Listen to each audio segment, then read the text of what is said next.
2 মে মাননীয় প্রধানমন্ত্রী জনাব তারেক রহমান এই সিলেটে আসবেন। বাসিল নদী, যেটি বাসিয়া নদী, যেটি এখন বলা যায় খালেই পরিণত হয়েছে, তিনি এই খাল খনন কর্মসূচি যেটা হাতে নিয়েছেন, সেটা এই বাসিয়া নদীতে খাল পুনঃখননের মাধ্যমে নতুনভাবে শুরু করবেন।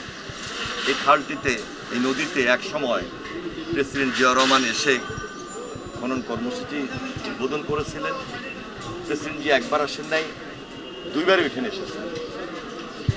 সুতরাং আজকে আমরা সবার আন্তরিকতা এবং সহযোগিতার মধ্য দিয়ে এই দেশের উন্নয়ন, সিলেটবাসীর উন্নয়ন, সেদিকে লক্ষ্য রাখছি।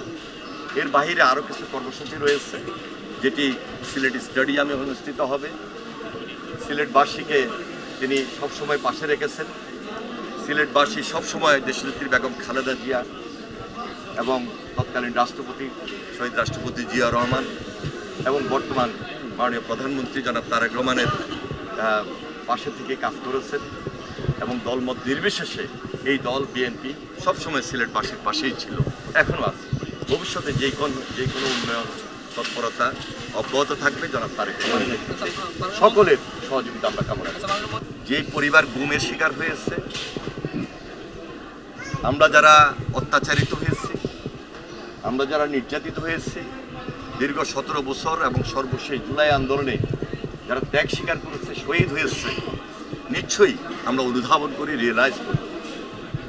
মাননীয় প্রধানমন্ত্রী জনাব তারেক রহমান তিনি নির্যাতিত ছিলেন, তিনি নির্বাসিত ছিলেন। আমাদের স্বরাষ্ট্রমন্ত্রী জনাব সালাউদ্দিন সাহেব তিনি নিজেও দীর্ঘদিন গুম ছিলেন। সুতরাং বিচার আছে, বিশ্লেষণ আছে, অধিকতর তদন্ত আছে।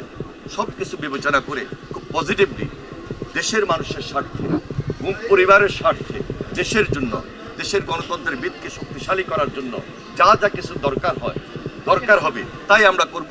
সর্বোচ্চটা করার জন্য আমরা সক্রিয় আছি, সজাগ রয়েছি।